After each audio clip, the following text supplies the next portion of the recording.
Welcome back to another episode of Conspiracy Chaos. My name is Roger, aka RGB. Appreciate everybody tuning in.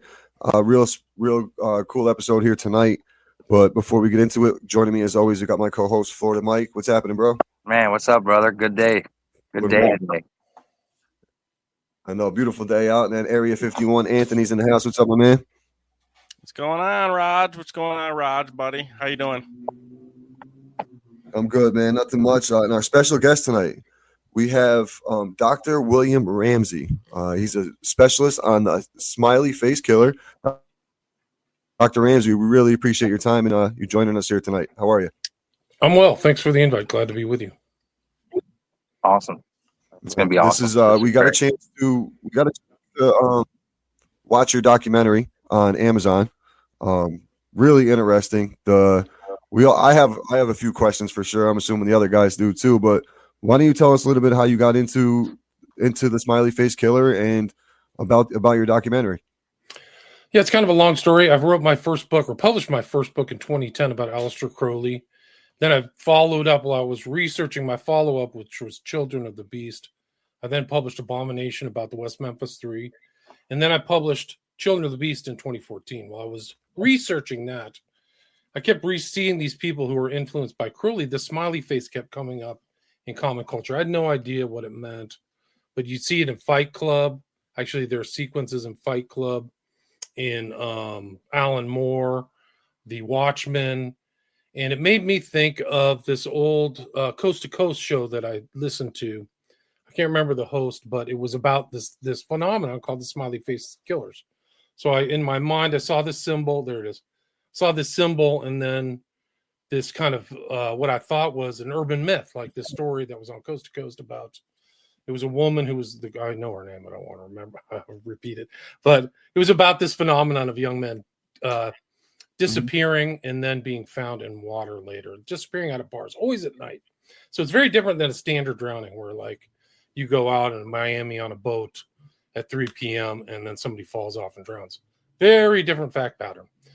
So I just kind of logged it in the back of my mind. I thought it was an urban myth. And then I started kind of studying. I was on Facebook at the time. And there were other groups talking about it, other researchers. So I was just kind of had an interest. And then a young man disappeared in Columbus, Ohio. His name was Joey LaBute. And so he was at a bar, and this is like 2016. It's so long ago. It's hard to believe. Almost 10 years ago. Yeah. I was like, if this guy is found in water, I'm going to freak out because it'll be like the same fact pattern of all these other young men. And sure enough, 19 days later, Joey LaBute was found in the Scioto River in a place previously searched. So it fit this fact pattern where these guys are found longer than should be. They should be, if somebody disappears in an urban area, usually they're found fairly quick. And if they're drowned, bodies don't usually disappear. So it was a real problem. So I'm watching this mystery. And it led me to kind of the two original researchers, Gilbertson and Gannon, who are still out there. So I read their book, Case Studies in Forensic Drownings. And that led to really my first document. It's 3.5 hours. It's way too long. But I tried to encapsulate all the stuff that I'd researched. And it's been suppressed. Like I couldn't upload it to certain places. I'm surprised it's still on Amazon. It's obviously underproduced. Like, I didn't have any. I think I did have a Indiegogo for I raised like $1,000. But anyway, so that was it. That was kind of my first thing. And I just followed. Well, Raj, you got the information out. You got the information out for sure. And what was shocking to me is how far back the cases go. That was a big thing. Like I thought this was like early 2000s when this started, but to see it go back to the 90s, early 90s, even late 80s, I believe I've seen a couple cases. That's crazy to me. My first case was Patrick McNeil in Manhattan, and that was kind of mid 90s. So he was really one of the first ones. There's other cases that go back that kind of fit it, but it seems like this was a phenomenon who's kind of accelerating in commonality. And even up to the present, there was just this ferocious series of deaths happening in Chicago, Austin, and during, strangely enough, the lunar eclipse, if you guys or solar eclipse, that crossed Texas in 2024 coincided with lots of disappearances and deaths. I see Mike smiling out there. I see Mike smiling out there, buddy. Do you know about this? I was just reading up on it last like week or so, after the documentary, like trying to find other added stuff to listen to, read about. I mean, it brings a lot of questions with the similarities. Like, and you talk about it, but you don't actually say like who you think. Do you have an idea or group? Could it be females? I think it's actually multi-gender. I don't think it's just men. I think some of these men are lured to their demise by females, which is strangely enough. I do think it's a mix of groups and people. Some people have traced them. I do believe there's an occult angle to some of them, but there's also like a homosexual angle to a lot. A lot of the victims, I think, an over majority are gay and in gay bars and stuff like that. So I think that this is something like from really dark underground kind of BDSM type stuff. And I did kind of research a little bit of that.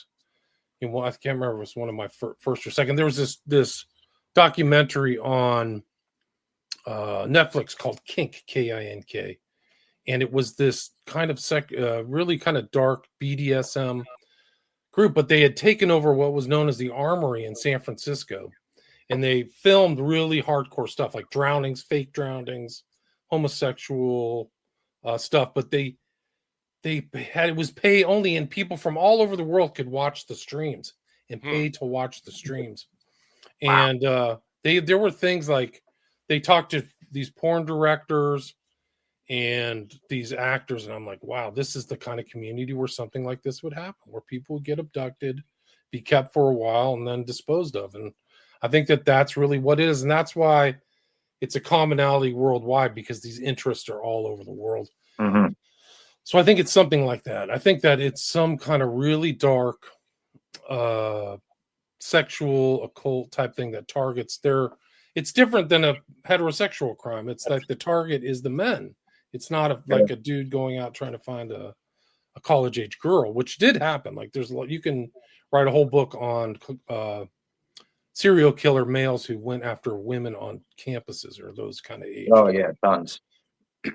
And I think it's like the men are vulnerable because they're naive. They don't think themselves as a target. They walk around at night by themselves. They're straight, so they don't think like some dude is after me. Like a woman is like always paranoid. They don't want to be alone. They don't want to drink from a thing. Yeah. And I think it coincides too with this growth in druggings that are taking place in bars all over the world, but the country for sure. So I do. I mean, so to answer your question, to break it specifically down to one group, maybe there's a group on the dark web that calls itself something, but I do think it's a group of people with that dark interest, and it overlaps with other cases that I've studied. Somebody was asking me about the family in Adelaide. They were in Australia, but the same kind of victims. Like there were gay guys, clearly networked, who were preying on young men. They were abducting them, drugging them. They used drugs that we don't even know of today. Mandrax was one of the names of the drugs, and they were keeping them. And one guy got caught, but it seemed like he was networked. He was working with other people. So I think that that's kind of the environment that these smiley face killings. And I think the label of the smiley face is what Gilbertson and Gannon came up with, but I think it's something applied to that. But you can take the phenomenon, the smiley face, away from the phenomenon, and the phenomenon's still happening. I think they found a new body in Ladybird Lake in Austin yesterday. So this is like another one, in this whole long list, and they're covering it up. So it's also taking place in an environment of really hyper corruption in the United States, like corruption, like it's beyond Banana Republic. So I think that I know that they're lying about the cases in Austin. All right. And Austin's been a hotspot for alleged serial killer right now. Are you tying that Austin serial killer to Smiley Face? 100%. It's the same MO. I mean, the thing is the people are seeing this, what they call the Rainy Street Ripper or the serial killer to this killings, but find me a victim who hasn't been found in water. I mean, maybe there's a few that have been found, but there's been 10 cases in Austin of people found in water after leaving a bar, disappearing. So why is that the case? Yeah. And So yeah, I think that it's part of the larger smiley face phenomenon, no doubt. And there have been there's been a couple local researchers who went out where bodies were found or staged. Like another name for this phenomenon is like stage drowning. And there was weird kind of scribbling and occult scribbling on those on one of the cases in Austin. And there is a tie, strangely enough, to the comedy scene out there. And I don't think it's a mistake that, or it's not some random thing that the growth of Austin as kind of a entertainment hub coincides with the rise of these deaths. Because two guys like Christian Pugh went to a Segura comedy show and disappeared for 60 days. He was found. He was in intensive care. Like he was in really bad shape. And he almost was a victim, but he was like, he's like, yeah, I was at a Tom Segura thing. And then there was another guy who was out. He was an Israeli and he was found dead. And they lied about it, in my opinion. The government lied. Well, I don't know if they tell the truth about that. They lied about how he was found. They said there was a man who had a heart attack at the Ladybird Lake. And the fact of the matter, the guy was only 24, 25. And then they changed the story to a bullet, and he was found only in his underwear. Like, who has a heart? Like, I'm going to take off my clothes and have a heart attack. Like, give me a freaking break. Yeah. Total lies. Sure. I know. So, I mean, I have inside information that contradicts what the police are telling the public. And it's the same thing. They don't want to make fear. They do the same thing in Boston and Chicago. They don't want to freak people out. It's common for the police because it was after your documentary. I found another like random guy who had somebody on about smiley face killers, and they were talking about how the Manhattan, New York police and stuff, like there was commonalities that they were lying about the police report because to cover up something that they messed up in the investigation. So they would lie and say, oh, it was an accidental drowning or whatever. But then they found out that the water in the lungs were different than the water that they were placed at. Right. It just actually happened in Nashville last year with the death of Riley Strain. He was found without water in his lungs. And they just quickly rationalized it as a dry drowning. When this guy was in good shape, he was tall, and I think he was 21 and athletic and an outdoorsman. And it's like a lot of these people, a lot of I think that there's also another aspect of these killings where the criminal analysts who are on TV are dumber than dirt. Like, I don't want to be mean, but like they literally think that the guy was able to stumble to the water's edge, pull out his manhood, pee, and then drowned. Like, it's just like I've been around men drinking and golf places, and people stumble around and do stupid stuff when they're drunk. Sure. I've never heard of somebody accidentally going in the water and then going paralyzed and drowning. They get out. Never heard of it. It's a total joke. So these things, they're doing a huge disservice to the public by coming to these conclusions without the proper analytical conclusions. Because where was Riley Strain for 2 weeks? There was a massive search. Riley Strain was all over the news in the country and internationally. And then he shows up like without his pants, without his boots, without his belt. And they never stated the condition of his body. So how long was he in the water? You can see videos of the police chief just saying, drowned, over, case over. They never investigated. They were done. Like, it's incredible. Like, you came to that conclusion so fast. And what's like the follow up on the body? And the family had to go get their own autopsy. Yeah. So what you have to do in these cases, because the medical examiners are losers from out of the country. Like the one medical examiner in like another case, which is Dakota James in Pittsburgh, he was a Chinese guy. Like, it's part of the whole blue framework corruption of these urban areas. These guys all probably I'm not saying, but there's so much corruption. And so brother. These things are happening in an environment of Chinatown level corruption. Yeah. So with corruption, do you think this is, with all the misinformation the police are giving, do you think it could be a group of government officials per se? For sure. They might have been paid through USAID under a different name.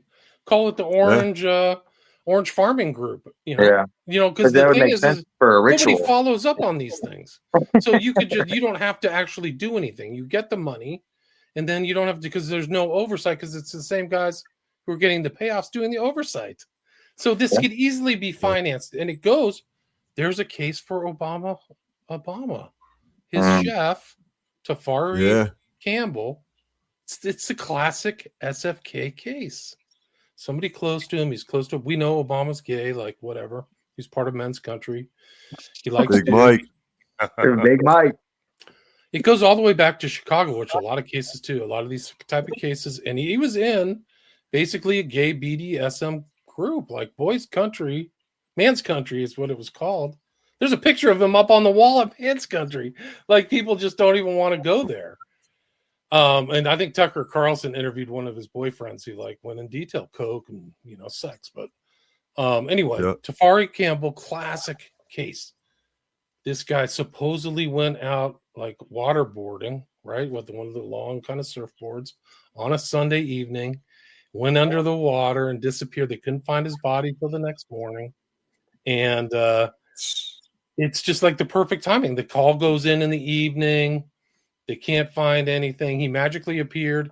For some reason, he was wave boarding without an ankle bracelet or something attaching it to it, so he couldn't get back on. I don't know anybody who does those standing boarding without a paddle, and he could swim. There's pictures of Tafari Campbell swimming. Mm-hmm. And this, and like the ponds in Martha's Vineyard are like 6 or 5 feet deep average. So like this whole story that they came up with makes no sense. And the next day, I mean, you can see. I mean, go back and look at the pictures of Obama. He's clearly injured. He has scrapes on his fingers and bruise on his face. Like, how did he get that? And he did. One of the sure signs of stress is not being able to eat and losing weight. And Obama's skinny, very skinny there. So something happened to him. Like I've seen people go through trying times. They don't eat. They lose weight. He was in that same kind of state. I have the pictures. You can check it out on my Twitter, actually. No, I appreciate what you do and putting this information out there, buddy, because I tell Roger this every night, and I love Roger for this, getting me into the conspiracy world. It's a lot of fun. I tell him that I hate him for it because we golf. Rabbit holes, man. Yeah, we golf every day, and it's a lot of fun. We have a lot of good golf conversation, but I love the conspiracy talk. It is so fun. It's a lot of fun, actually, and I thank you for bringing all of this discussion. So, Ant, this is one thing. Yeah. One thing when I emailed Dr. Ramsey, I took a second and I was trying to figure out like how to ask the question. And one thing he brought up is this isn't really a conspiracy. Like this is all proven facts. You know what I mean? I guess the conspiracy of it is who did it. It's not even really a conspiracy. That's like after you said that to me, Dr. Ramsey, in the email, I really sat back and thought about it. And I was like, you're absolutely right. It's not like these are all proven facts. It's just no one's doing the research to find out who did it, because I think I kind of what I'm, getting the feeling of after watching your documentary and doing some research on my own is they know who did it. They're not going to do the research to why who did it, is because it's probably the corrupt, law enforcement. They either did it themselves or they know the ones who they're protecting, the ones who do it. The dark arts type shit. Yeah. You don't really know. I mean, go to Austin and look at Lady Bird Lake. It's a pond. It's basically just a modified huge swimming pool. It stops. I mean, there's no current. It's such a joke. So like they make the same rationale there that they did about Riley Strain. Oh, they were drunk. Nobody sees this. They were drunk and went down to take a leak, and all of a sudden, like he lost all body function and paralyzed and drowned. Like it doesn't make any sense. No. So the phenomenon, like you said, just to kind of cement that in your minds, like people are disappearing to be found later than they should be found, with injuries, in situations that have been previously searched. The families are involved. I mean, and the government is lying. Like incredible stuff. Like it's I'm surprised it's not national news. It kind of goes out and rises and falls. And I've even had cases in my book, like they're not investigating. There was a kid in Boston, TD Garden, who I have a full chapter in my new book, who literally ended up face down in the water. And there's been multiple cases out of TD Garden, face down in the water. And there's a guy rescuing him, and they never followed up to find out who the first guy on the scene was. I mean, it's off the charts. His name was it Finn? Ryan, I think. I got you. I was watching the documentary that was put out there on Amazon. It's like a 6-part series. Yeah, that's Oxygen. Yeah, Oxygen. Gotcha. And I'll tell you what, they put a lot of good information out there for the smiley face killers because they went into each case, which I appreciated learning this. Again, I'm a golfer, but I like the conspiracy talk. I mean, it's not really a conspiracy, Roger. Again, this is all facts. This is all shit that's right there for us that we could go research. It's a lot of fun, man. It's not a conspiracy, guys. It is not a conspiracy. I will tell you this right now, 1,000%. I've been doing my research. I've been doing my studying and everything, and it's not a conspiracy, guys. It's not a conspiracy. I'm sorry. Sure. Agreed. There Absolutely. is a conspiracy. The conspiracy is who's doing this. Yeah, who's doing it? All it takes to make a conspiracy is two people working together to create a criminal act. It's not like a super hard standard.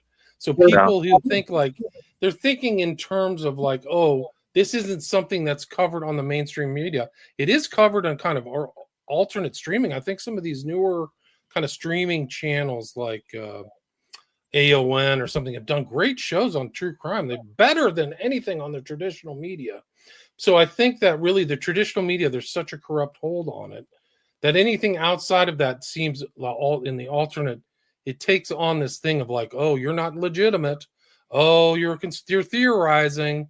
And that's what they put out to you and try to label you with that. It's part of the there's a lot of competition in the alternate media, but that's part of the competitive nature of like any environment is to demean somebody else's research. They're not legit. We're legit. That's why you should watch CNN. And then if anybody's to delegitimize themselves, it's the traditional media, because the real research is taking place in the alternate media where people are doing longer form things and actually podcasting and actual putting out books that wouldn't be approved by these old school corporate media things. It's all run by six huge corporations. It's almost like something from Rollerball. And they don't I mean, even Epstein's another example. Is Epstein a conspiracy? Of course. He's a conspiracy of all conspiracies. He's a conspirator, pedophile, trafficker, probably murders. There's weird deaths in Florida. I think he was a CIA guy. Yeah, DAs were manipulated. He's involved in intelligence, Mossad, FBI, and CIA, all of them. Yeah. So, and that's how they keep going. See, like the model is like Maxwell, the dad who worked with like almost every intel agency out there. He worked for MI6, for KGB, and for the Mossad. So he's playing. It's like a 10-dimensional chess. Like he's playing them all off against each other. That's what was going on with Epstein. Is that people were even the intelligence guys were only seeing like they're in a wilderness of mirrors, only seeing courts. Anyway. Conspiracy like this kind of, I think that it's actually something that's been implanted in the subconscious of Americans that conspiracy means you're crazy. But conspiracies happen all the time. Give me a break. It's just people who haven't done rather. They're just gullible. Well, that's what they're back in the day. That's what they called the whistleblowers. Calling conspiracy theory means truth teller, really. But they called it. They made it look crazy. There's a CIA document to degrade anybody looking into the JFK assassination and label them as theorists. And then you get the herd mind, and you get this mass formation, and it's like anybody who doesn't think Oswald did it's crazy.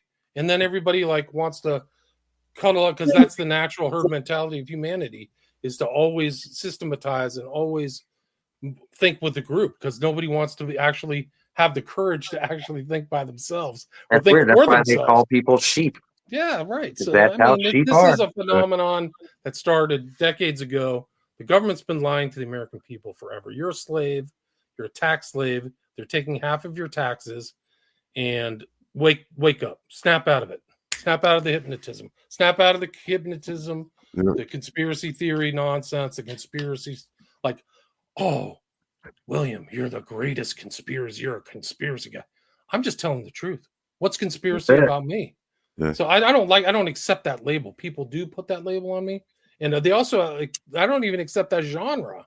Why do you accept this conspiracy genre when conspiracies are happening right now, over and over, piled on top of each other, Everest high? Like, give me a break. I love Raj, it. I'm Now, interested. Dr. Ramsey, did you ever look at this? Oh, hold on. Did you ever look into this in a chronological order to see if there's any like necessary groups or I don't know parties like you were saying that's got something to do with the comedy scene? Do you think maybe like music industry in a way could have something to do with this as well? There's been other people who've said that. There was a really I have a chapter in my new book about this psychic. Her name is Riley Sloan, I believe. And she's done some work on stuff that I've done research on. She's done the West Memphis 3, and she looked into this case of Riley Strain. And I really resonated with what she said. I'm not like a user of psychics, but she keyed in either intuitively or whatever. Like, this was going back to the music industry of Chicago in the kind of this kind of alternate music things. They were doing it, and there's this black cars involved and really dark aspects to it of this music career where they were preying on men. If you look into David Geffen and some of the rumors about him too, they are super dark. They're not even believable. But I think that she was really onto something, that this is kind of like an executive, like almost like something from Squid Games or something, where they're toying with the peasants, and I think there's a selection process. Like, I think Dakota James, which was one of the 6 that was covered in the Oxygen series you mentioned, I think that he was pre-selected. I think he had gone through kind of a selection process before. He had been drugged and picked up by a friend before he actually went missing in Pittsburgh. And I think that's part of like the cat and mouse toying game and having power over some like young, handsome swimmer type. I mean, he's found in water. He's the head of his like high school swim team. Like, it makes it even more implausible that he drowned. The other thing about Dakota James, he's missing for 40 days. He's found in a major waterway that was being searched, and he had no decay in his body. So where was he for 40 days? It gets creepy. It gets really dark. And I wonder why do you think that the periods of time that they hold people is so sporadic to throw off people? I think there's all kinds of stuff. I think that one of the earlier cases that came out that was covered in Gilbertson and Gannon's book, I think the name was Nate Kapfer, Kapfer. They think he had been frozen. So he had been frozen and then put in the water to confuse time of death and decay of the body. And it actually ties into other mass murderers. If you remember the story of the Iceman, he was a New York hitman, and they got the nickname because he was just a total monster. Like, he would you wouldn't want to see that guy in daylight, like walking around the street. I forgot his name. He had a Polish last name, Kapinski. He was huge too, like 6'4". But he would do things to confuse the police. And one of the reasons he got his nickname is he would freeze the bodies and then put them in the water. So time of death wasn't ascertainable. So these cases, I think there's a higher intelligence. It's a plotted out, thought out, pre-thought out crime. It's not a crime of passion. Kuklinski, thank you. Yeah. So it's like somebody's plotting and planning, like, maybe they do that in other rapes or other types of crimes, but it's not like 2 people arguing at a bar or a husband and wife, and it's some kind of domestic violence thing where people just go crazy. These are kind of like I think these are very well thought out crimes and very well thought out kind of, I want to get away from the crime. And so that's kind of one of the reasons why this research into the smiley face killers got me into looking into the Order of 9 Angles, whose kind of central tenet is to murder somebody and get away with it. Like, that's the central tenet of their idea. So that kind of overlaps with this. And that's my book, Global Death Cult, which I go into the Order of 9 Angles. Yeah. Nice. So Dr. Raj, I'm sorry if I talk too much, but Raj, Raj told me about your books and everything, and so I just have a bunch of questions, guys. I have so many questions that go through my mind every night. But I want to bring it back to like the guy that left the hockey game. I forgot his name.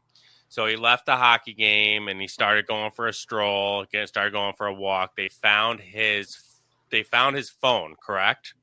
Did they find his phone? Which city was this in? The hockey, Boston. Boston. Boston. There was a couple. Bruins, One yeah. I think his name was William Hurley.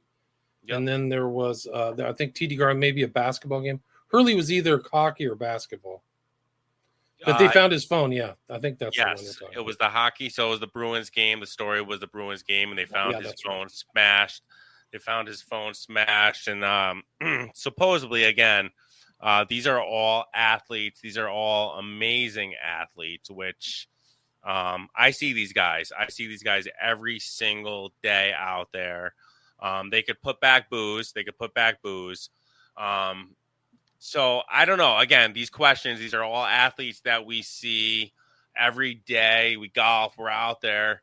I don't know, man. I think they're being drugged. I think they're possibly being drugged by something or whoever it is. That are they driving by these guys that are outside, like having a smoke or whatever, and are they going for whatever it is, whatever the story is?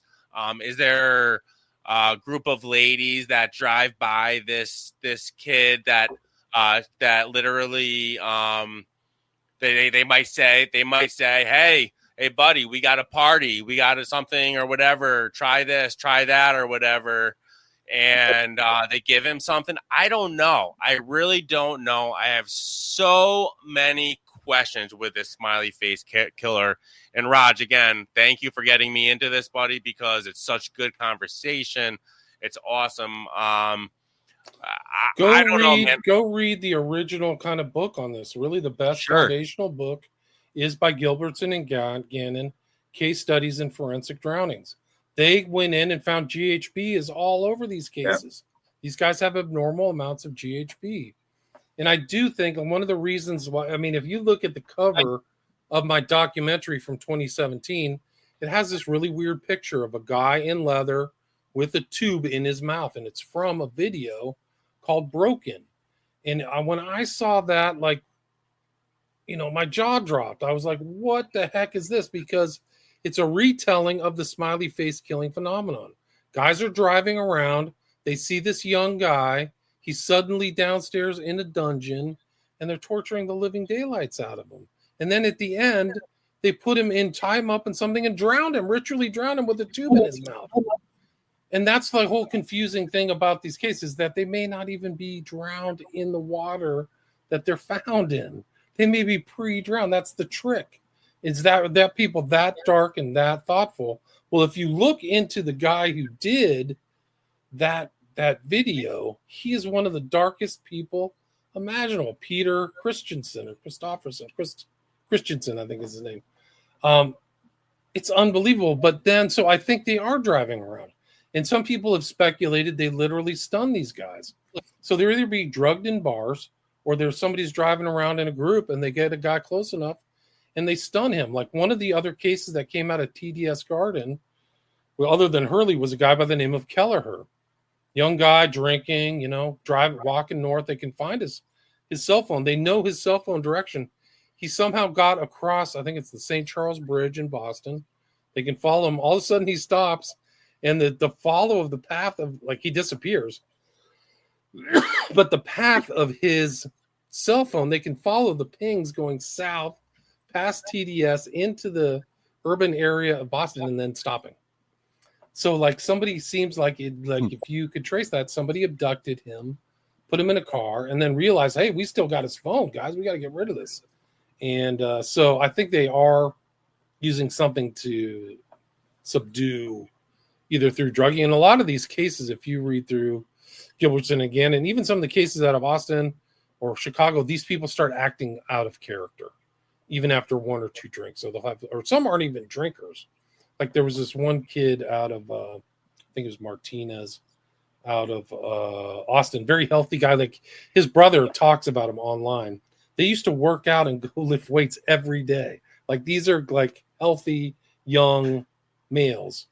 And he said his brother was at the bar and had 1 or 2 drinks and just started acting whacked out. It doesn't make sense unless he was given GHB or something and I think that there's some very sinister characters in these bars, and they're involved in drugs and drug running. And it's interesting because this psychic that I told you about, she intuited or whatever is coming from the other realm or the Akashic record or whatever. But she's like, some of these bartenders have a special box behind the bar that has the drugs and they know where it is. So if some guy's getting the normal lemon for his gin and tonic, but in the other box is the drugged lemon for these people they don't like or are targeting or whatever. And it's like a super creepy, almost like a hostile type thing, like where they're selecting. And some of these guys are bored. They hate the freaking guests. They hate the beverage. They hate their job. And sometimes, I mean, I've worked in the beverage industry restaurant, and sometimes the guests just irritate the crap out of you after a while. Like you don't even want to do the job because they're so annoying. So I think that there may be some hostility in that, but I think drugging is right. I think that the drugs are like. Do you think that's the whole thing? Yeah. Maybe the bartenders are the ones that are doing the selecting in the scheme of things when possibly? Absolutely. Maybe that's why they got their job. That's why they're put in there. Like there's a network. So hey, Joe, go get a job at the bar. And then No we'll do different than this. sex trafficking. Maybe It's just murders. she said, another Sloan, this is an interesting, that it's a snuff film ring. So somebody's paying to facilitate this. Somebody's facility, and they get off on it. And people who say there's no snuff films, it's a totally bogus, because we found there's like real snuff film people. There's one guy, Magnata, out of Canada. There's one crazy person in Ice Pick where he got some poor Asian guy and cut him up, filmed it. And then it was the 2 guys, it was Leonard Lake and Richard Ng in California. They did horrible stuff. So this really dark aspect of the human condition is out there, and I think that's part of the Smiley Face Killers. Yeah. And she named names, like she named celebrities and stuff like that freak you out. Like and it was always surmised, like people are doing this brainstorming. How could this happen? What's the optimal thing?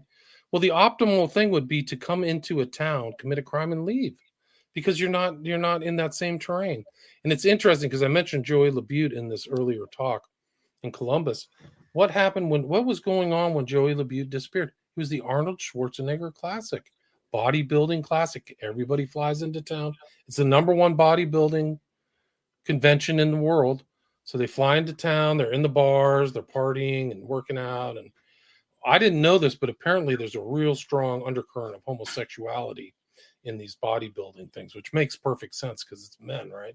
Or I guess it's women too, but somebody comes in, I want to take somebody back to my private plane or whatever, and Joey LaBute was the victim. Jeez, man. And then you leave town.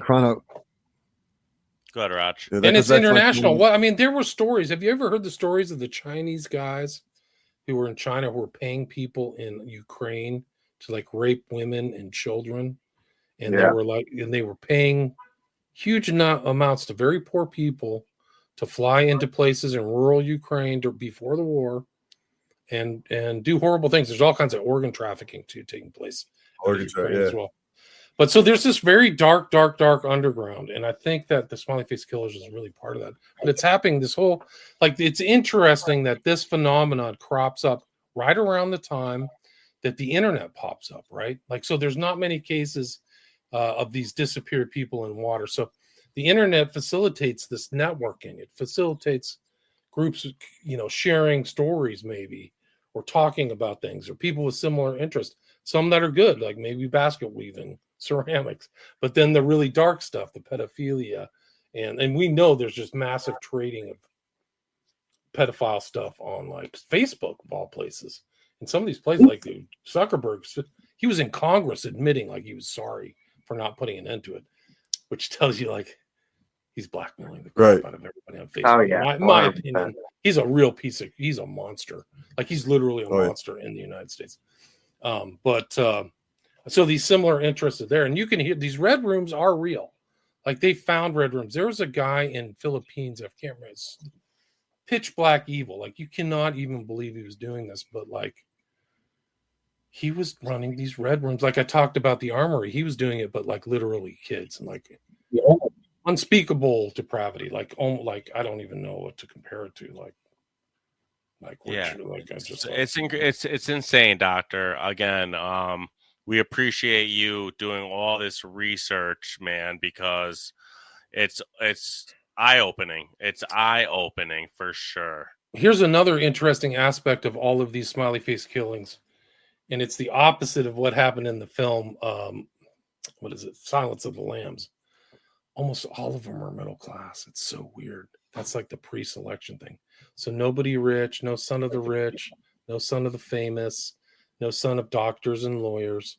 It's all working class people, and they don't have that kind of like seasoned skill set of some kind of like doctor or lawyer or something like that. Like, I mean, it was something that wasn't clear to me until like within the last 5 years. But I'm like, this is kind of like, it's not only based on, it's one of the strangest aspects. It's not only based on looks where they're athletic. Like I think Gilbertson did a BMI index of all the victims, and there's nobody fat. There's nobody even middle, like even like dad bod, Right. like they're all skinny, healthy specimens or something, but they're all middle class too. Like there's like, it's and so creepy. that's what, if you remember the story of the Silence of the Lambs, the reason like it all gets in a hubbub and that they reach out to Hannibal Lecter is that the daughter of a senator gets abducted, right? Mm-hmm. And that's why everything kind of ramps up. Jeez. And there may Almost be like an 100 over. So There may much, be, yeah, man. it just gets really dark. And it may tie into this whole growth of transsexualism and this trans violence that's taking place. And it's nothing I really thought about in the Practice past. in Satanist rituals anyway. So they're all about the transsexual and the gay and all that. And is Aleister Crowley part of the Order of the Nine Angles? No, it's a really good question. He was influential on the creation of the Order of Nine Angles. Like the creator is traced back to Myatt. This guy David Myatt, who's in the UK, who came out of kind of the far right in the UK, who was like basically a Hitler lover, right? The National Socialist. But he was also an occultist. So he wrote it, but he had read a lot of Crowley. I think that he was part of Crowley's OTO, but wanted to kind of expand on it. And so that's kind of, but it's interesting because he also was talking to, and I have it in my book, like there was a correspondence between Myatt and Michael Aquino of the Temple of Set, who came out of LaVey, right? So Aquino was LaVey, and in that area there was a lot of people who were Crowleyites, but it's kind of like all those guys, whether it was LaVey, Aquino, or Myatt, all knew of Crowley and either kind of took their own take on Crowley or their own facets of Crowley, but they all mentioned Crowley. There's no question about it. But whether it's like they're really like fanatical Rigueur followers of Crowley, that didn't seem to be the case. Certainly in the 09A. Jeez, man, there's so many. Yeah, I'm just trying to tie it all together because it's very evil, right? Like that's what there's we're doing. vampirism too. The 09A is interesting. If you wanted like an introductory to the symbolism of the 09A, something incredible happened, which is Ed Sheeran, like this international pop star, wrote this song called Bad Habits and made a video. And it's basically a run through of ONA ideology. There's just absolutely no question. 500 million downloads on YouTube alone, billions of plays globally, #1 hit all over.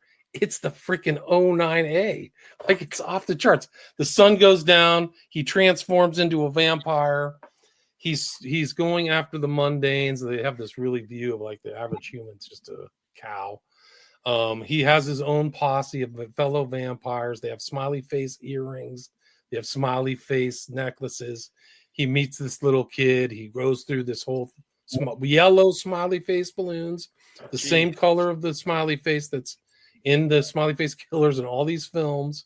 Go watch Bad Habits. It'll blow you away. I have a whole chapter on it in my book. Wow. But somebody told me about that. Well, it gets even more interesting. So Ed Sheeran is friends with another group called Bring Me the Horizon, which didn't. It's a bigger group in the UK. They're kind of like a metal group. They have stories like Drowned and things like that. So does Ed Sheeran, by the way. He has others. He has a smiley face tattoo. Ed Sheeran has a yellow smiley face tattoo on his torso. Strange. Wow. Weird. He's with this group, Bring Me the Horizon. So what is that referencing? It's the idea of the sun coming up, right? The horizon, that's when the sun comes up, not when it goes down. So it's like Bring Me the Horizon is referencing the sun coming up. That means they're out all night, right? That's O9A, all dark. All of these so-called stage drownings are all the dark. There's no day cases. Like there isn't in the core group of cases that I put together, 300 or 400, all nighttime. Wow. Sheeran does a song with this group, Bring Me the Horizon. They've like collabed.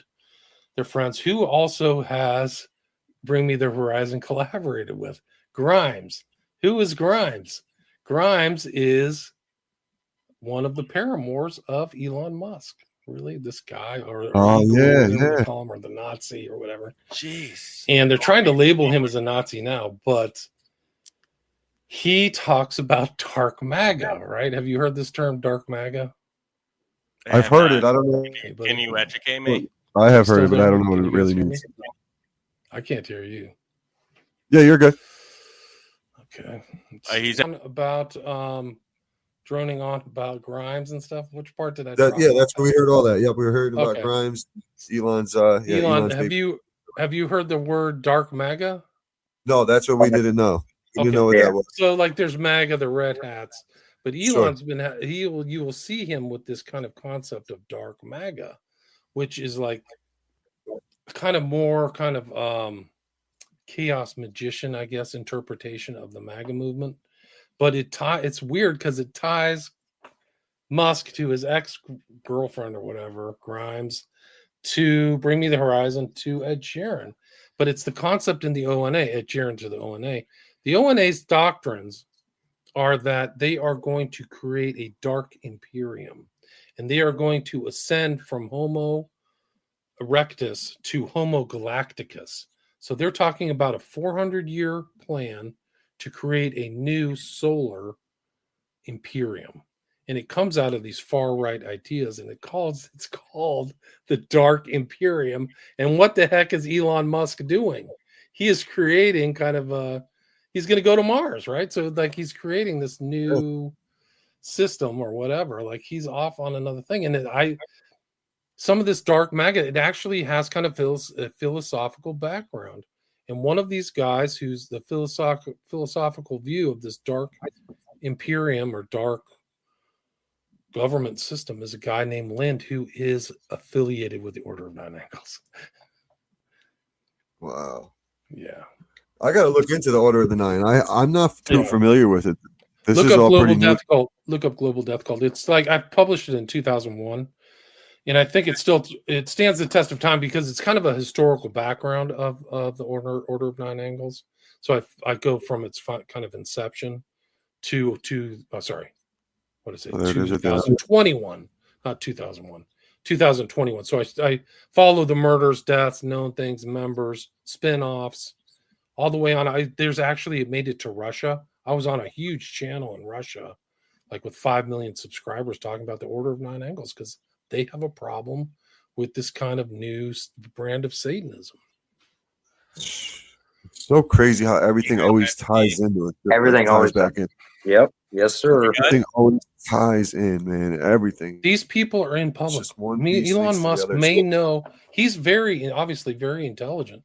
And this group, the Order of Nine Angles, its philosophies and ideas are not kind of pedestrian. They are somebody sophisticated put that together, whether it was Intel or Mayat, but somebody put like hard work into that.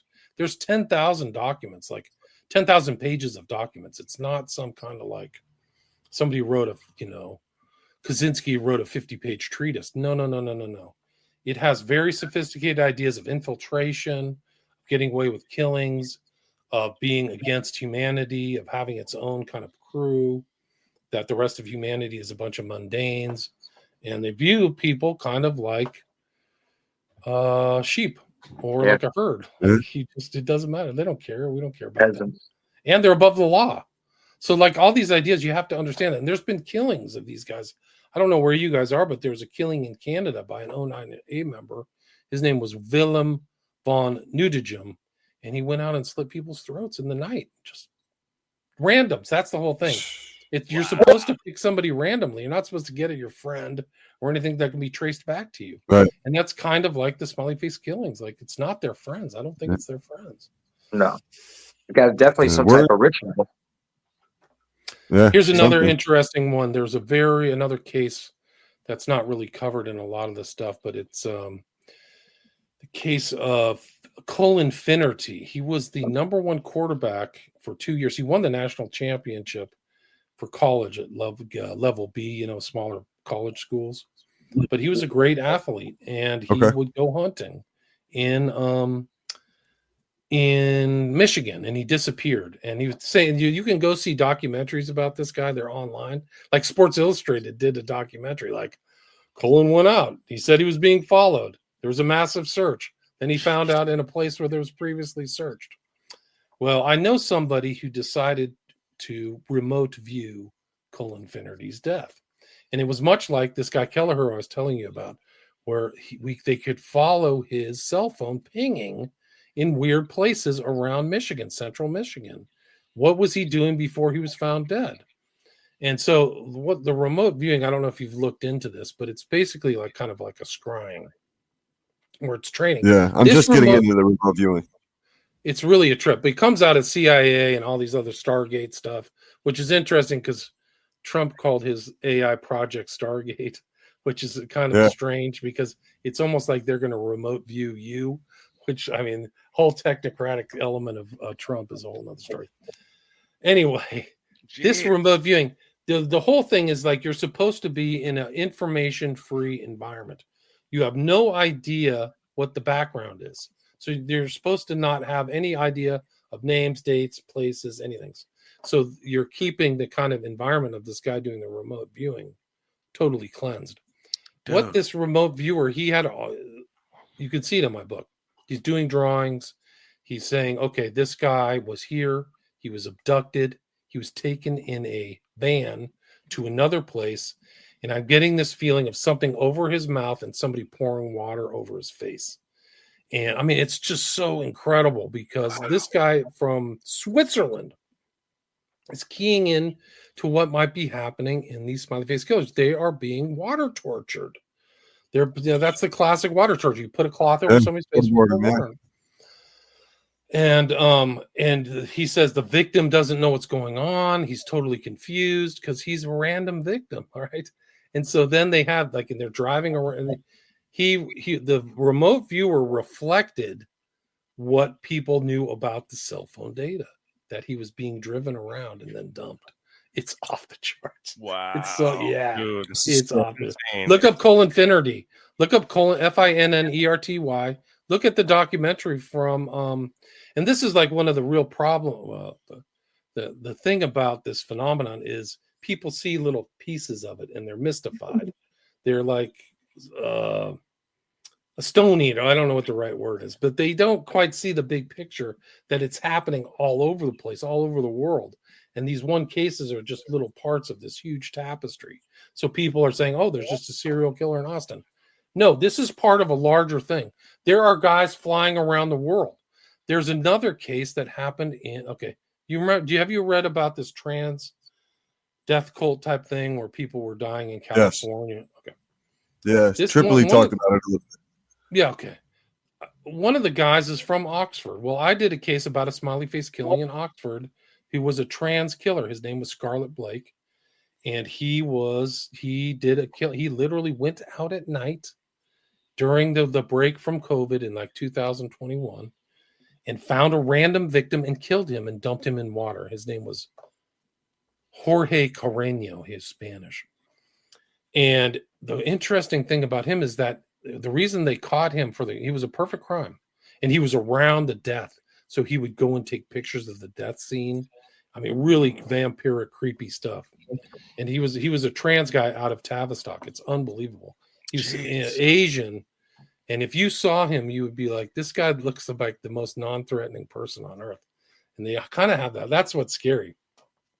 is like the people who really look scary are doing you a favor, because some of these people you just like a blank poker face. Anyway, Wow. Scarlett Blake, the interesting thing, he was the person who told him of the crime, because he told somebody was another trans guy in, of all places, Austin, Texas. So it was international, and this guy, Scarlett Blake, was traveling around. We know he flew to the U.S. He was in Colorado. He was in Texas. What was he doing there? Is this his first crime? And this is another element of the law enforcement dropping the ball. They just accepted that he committed this crime, and that was it. But they don't see him as part member of the international trans community or part of this. And does he know the guy, Maximilian, I forgot his name, who's involved in these killings in the U.S.? He was also a Asian trans guy from Oxford. In my heart of hearts, I can't believe that they haven't crossed paths, because it's a small community, right? So we talk about these communities on like FetLife or BDSM communities. These trans are another community. They know each other. So something weird's going on like this. But yeah, look into the death of Jorge Carreño. They thought it was an accidental drowning. And it's the same phenomenon. When you read this as much as I have, you see the same fact pattern every time. Disappearance, strange death, young guy, healthy, a pool of water. Like it was in some kind of almost, the river Kerwell is a stream. Yeah. Like the pond isn't even moving. Like, yeah. And so what happened was, and the other thing is that Scarlett Blake was he's sober. He's conscientious. He's conscious of what he's doing. He takes his victim out of the CCTV cameras. He had to have known. And so many of these cases, especially in the UK, happen outside the range of camera. And that's what happened to some of these other cases like Dakota James. He's on film downtown Pittsburgh. All of a sudden he leaves the camera views, disappeared. So, Jeez. yeah, it gets really wow. like it's really dangerous out there. I'm not kidding. So Raj, I noticed again, doctor, you put all this information out there, and we appreciate that. It's awesome, man. Amazon has everything you're looking for this. If anybody is curious, because today at the store, all day long, Raj, I was on there, just hunting, man, bro, and just trying to figure it out. I was taking notes. I was literally taking notes. So all my friends at the store, if they were coming in and watching me, I was there's taking so notes. much, right? There is so much. I was literally taking notes, bro. It's insane. This book is the book that I put out There's in so 2020. much. Now, the book that I put out in 2023 is the aggregation of 10 years of research. So you're getting it all in there. Like if you want to come up to speed on what's known as the Smiley Face Killers, get the book. You will be, I'll give you your money back. If you think that this is some kind of random thing after you read my book, no questions asked, I'll give you your $20 back. Jeez. Dude, there's so much, man. You have the audio book of it? They wouldn't give me an audio book. Conversation tonight alone. Pardon? What'd you get, Raj? What was that? Raj, what'd you say? In this conversation alone tonight,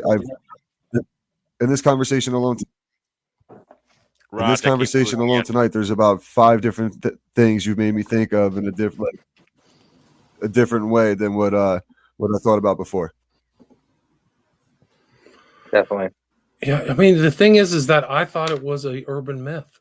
I thought this phenomenon was fake. I thought it was up there with like, I don't know, the Loch Ness Monster or something. Like, oh, come on, you guys are facilitating this, or some kind of weird UFO story that isn't real. But then I followed it and I was like, this is a real phenomenon. Somebody knows how to get away with the perfect crime. Yeah. Because the police just think the guy's drowned, right? So it's like, hey, we can wrap this up. The cops can take it off their books. There's no investigation, nothing strange. So what is it, over 700, right? Over 700 men? I'm at 350, I think, or 400. Okay. I think I have a list in the back of the book. I mean, okay, 350. Wow. That's still a lot.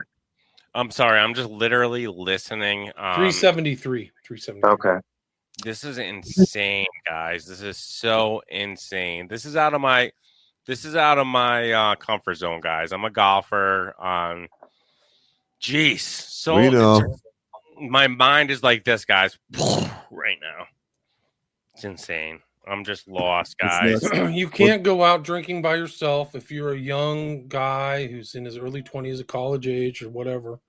You have to stay together. I mean, Yeah. what happened? All these people, it's the same story. They get separated from their friends. They start acting strange. They wander off. Somebody may be watching you, you know? Somebody And may You never know. I lived in Chicago. I lived in Chicago for quite a while. So like when I was going through all this and researching the information, watching your documentary, I was like looking for the places that were in Chicago, like in downtown. And I'm glad I was always with a group of friends because there was multiple disappearances in like the area I hung out in and drank back in my 20s. I don't drink anymore, but yeah, it was kind of weird. I got like a chill feeling when I looked at it because I was like, wow, good thing I was with a group of people. it's dangerous out there, especially in the urban areas. They'll cover it up. There was a rampage in 2023. I have like 10. Look up Seamus Gray, too, of northern Chicago, kind of at the border of Illinois and Wisconsin. Yeah, because it's the classic case. By himself, closes the bar, wanders off by himself, leaves the CCTV camera, disappears. Huge story all over the news. Can't find him. They look in this whole area where he was last seen. Then all of a sudden he magically appears there, and there's a smiley face spray painted on the ground. I can show it to you. Yeah. So some of the smiley faces are still there. Yeah, it's crazy. Wow.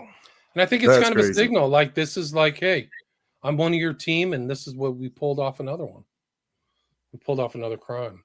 Jeez, Raj, I'm curious on your thoughts of this whole thing because you're a big fan of Tripoli and tinfoil hat, Raj. What you got, bro? I think it's just interesting on how many, like, worldwide. It's not just like, a certain area or anything like that. It's a worldwide thing. And everything just lines up. And like you just said, with the putting a smiley face, that's the logo basically to say, all right, we got you. Here's another one. Chalk this one up. Let's leave them leaving their mark. Leaving their mark. Yeah, my second documentary, which I think I put out in 2019, 2020, was Smiley Face Killers, The Global Slaughter Continues, because it really is a global slaughter. So a lot more international cases are in that. Nice. So and those are all included in my book. So all the cases from the first two documentaries were all transferred into a 400-page book. Now, Doctor, I have a question. Are they going there? You said they're going to be opening investigations, maybe possibly again? I don't know. They've reopened some investigations and they've changed some cases. One notably is a guy by the name of Chris Jenkins out of Minneapolis, who they originally said, accidental drowning. And then the mother wrote a book about his case. And then they got a new police chief who changed accidental drowning to homicide, like literally said he was killed. And that's another case that I cover in detail. It's in the first documentary, Chris Jenkins, if you remember. Yeah, I think I remember you talking about. But there's been changes in understanding. So even the first case, McNeil, like he was found in this water treatment facility where another guy was found like a year later, actually, Andrews. But his family just thought he accidentally drowned. The police didn't tell them anything. And so then they did this investigation by themselves. They went and said, I want to get the autopsy. And they had a really smart guy look at the autopsy. His name escapes me now, but who's passed away. But he's like, they didn't tell you that your son had burns on the upper part of his body and had a mark on an ice pick on his skull. And they're like, no. So the parents of this guy had no idea that their son was tortured. They had no idea that had actually happened, and they didn't find it out till later. Wow. Like, it's incredible. So a lot of these people don't even get the autopsies.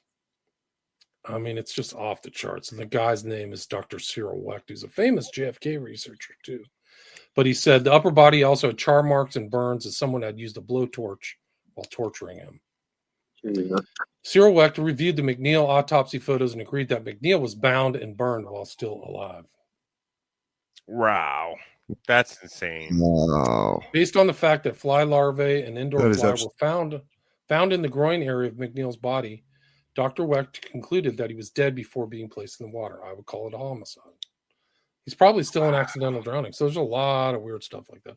Another one was this guy Dakota James. They said accidental drowning. Like Cyril Wecht looked at it, like I can look at an autopsy, look at a body and see injury. Dakota James had a burn mark around his neck, like somebody put a rope around his neck and tortured him. And they just said they chalked it up to like, injury or damage. I'm like, this guy was freaking garroted. And he had injuries to his fingers, like he was trying to resist or something. Mm-hmm. So like one of his fingernails was busted off. It's just the sloppiest, crappiest crap. And I think it really goes to the top. I think that these people are different. They are psychopaths. They're sociopaths. They don't care about the family's suffering. If not, maybe they even enjoy it. They get off on like other people's suffering. Jeez. They're different. The people who are doing this are different. And there's a small part. It's not everybody. Did you ever see what you got, Rob? Did you ever see the movie 13? Go ahead. Did you ever see the movie 13? Jason Statham. There's Mickey Rourke. So they basically, it's people who are need money and stuff. Well, they get this number and they go meet this guy, and they take him in a car and they bring him to like this mansion in the middle of nowhere, and it's a Russian roulette, like for the elites, basically, to like celebrate these people. It's like they're gambling. All right, I'm betting on number 13 to win this round and this and that, and they just keep going and going. It's actually like it's a sick movie. It's sick, like sick isn't like it's crazy how the thought process of people. It's nuts. Like they literally the elite are doing it for enjoyment. It's disgusting. Right. That's like why I brought up Squid Game or something. That's what people know. Like, yeah. They're different. They're different too. The elites, it's also like that's when I go back and say all these guys are middle class or whatever. That's a true fact. But you look at it's not, I don't know if it's a direct time, but if you look at what's known as the Dutroux affair in Belgium, like and actually here, the Franklin cover-up, all these people are elites. They like to abuse kids. They like to rape kids. They like to abuse people. They are different, have a different sense of how to cut loose. Like the average person, maybe the middle class, do you guys want to go to the bar, drink some beers and get a pizza? That's just totally mundane to them. So like, and it's also, I think, maybe an expression of authority. Like we are the great. And I think it actually ties in, believe it or not, to what Kubrick was telling us in Eyes Wide Shut, because he had all that heraldry in the background. Mm-hmm. And those are the people doing these rituals and sex magic. And that's kind of how they keep in control. And so I think that there's a real darker element that isn't covered in traditional media, but it's real. Like it was found when they did the research into Dutroux and like the Epstein list, they had their own Epstein list in Belgium. It was literally the king of Belgium who could not be prosecuted because he was above the law. And then all of these other landed aristocrats who were involved in this guy Dutroux picking up little girls off the street and trafficking them, like Epstein. And so a lot of this Epstein stuff, there's very dark stuff involved in Epstein that they don't like to cover. But there's a lot of kids who came out of like Venezuela, which is became a communist country. They were trafficked into the Caribbean and disappeared. Mm-hmm. Like literally, and Haitian kids, and it ties into the whole Pizzagate. If you look into the Pizzagate stuff, like with the John Podesta, the Clinton Foundation. It's super dark. Like, where are these kids going? Sorry, Doctor. Like, where the 1,000 kids plus that went missing from Maui Island before the fire. Right. I mean, it's insane. That's like, you have to think this is the context of where the Smiley Face Killers is happening, is depraved, total evil, elite behavior. Mm-hmm. Like, 2,000 kids a year go missing from Disney? I don't know. I can't validate a lot of that stuff, but I think that a lot of stuff that happened in the border, there were kids siphoned off and disappeared. And I mean, I've heard stories of them being distributed all over the country to wealthy families, or wealthy people. And I think a lot of people are really nervous about Epstein because they're going to hopefully name names. We're never going to be healed as a society if these people are not exposed and arrested. It's going to keep continuing. And we had people during this whole Biden, it really wasn't Biden. Biden was brain dead. I think he died, honestly. I really think that they had a stand-in. I And like Kamal that is a theory. two-digit. I'm serious. Like I people love think I'm that theory. exaggerating. No, Florida Mike, you're not exaggerating because Yeah. literally Florida Mike messages me every single morning and I have to see this guy. Just joking, Mo Florida Mike. I love it. I love every single second of it. But he's sending me these theories, bro, and it's absolutely insane. And I'm sitting there at work, dude, like pulling my hair out, bro. I am pulling my hair out. It's absolutely insane, dude. It's insane. It's pretty crazy. So, I mean, I think that it's happening in this context. I think that he was dead, but like they were trafficking people. I mean, there's millions. They let in like 10 million people into the United States, and who knows where they all went. I agree. I don't know. Like, I mean, there's some very evil, sick people out there, dude. I mean, it's just one of the realities, and a lot of people who aren't, they don't understand them, and which is, I think, a security for the real psychopaths, but it's also a naivete of other people. Like everybody thinks like me, and they don't think like you.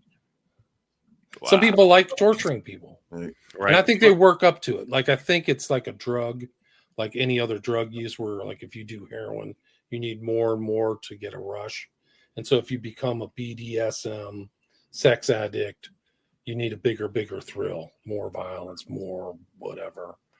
And you can go, I mean, you can go into gay, you know, the whole thing of like, I think the first movie I included a scene from Pulp Fiction because of the dungeon, right?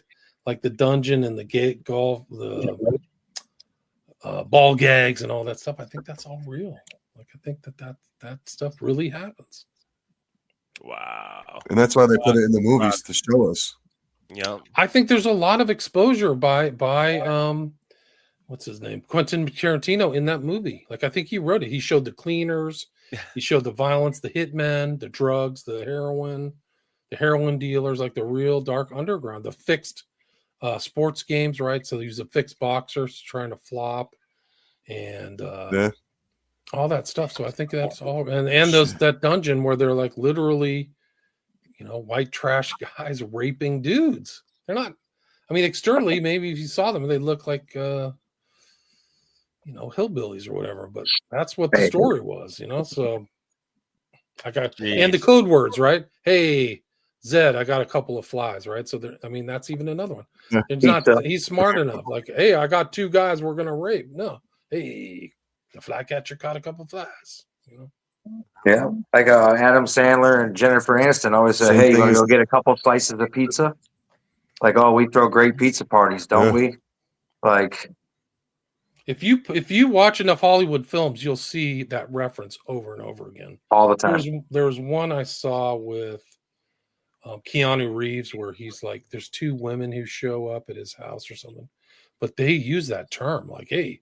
You guys want to go get some pizza pies? Like, so somebody's writing it in there. I don't think that he necessarily is, but I was like, whoa. And then like ping pong references, like all the secret stuff is in there, man. Like, it's not a joke. That's why Comet Ping Pong, like they're lying about it to the public. But like, once you realize the terminology and understand the symbolism, you're like, whoa, Comet Ping Pong is freaking terrifying, because a comet in the parlance of like gay people is like it's like a comet passing through the sky. So you have a hot, you know, feverish relationship and then it passes. So it actually has kind of a term, like a sexual interpersonal term. It's named that intentionally. There's no question about it. And throw in all the half moons and downward pentagrams and all the weird stuff that went on there. It was a nexus point for all kinds of crazy. Elephantis International too, trafficking in art. You know, these huge transport boxes going from country to country. Like these guys they know how to launder stuff. One of the great ways of money laundering is actually through art, right? It's really a great way because you can just value it at whatever. And so you saw that with Hunter Biden, totally corrupt, just off the. I mean, you want to talk about extreme corruption? This is another example. Hunter Biden and the laptop, but like he was clearly getting overpaid, in my opinion, getting overpaid for his art. Which isn't that good. But somebody comes in, hey, Hunter, really love your art. Here's $500,000. Give me a freaking break. Yeah. Wow. Well, I'm like, brought to you by USAID. USA, yep. Dude.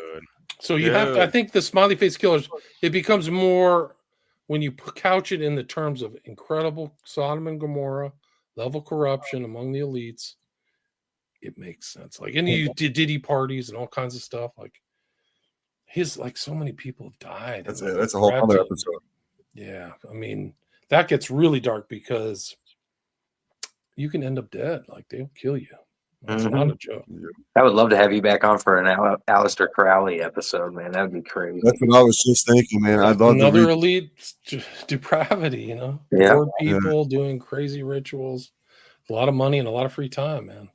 So when you were, me and Roger were talking, and when you were getting your audio fixed there first, quick break, and we were talking about Aleister Crowley and LaVey and stuff, and you know, I was like TD Garden, places like where they do events and stuff like that. And you ever hear the theory that Taylor Swift is LaVey's daughter? Yeah, she looks like Zena LaVey, which is really is his daughter.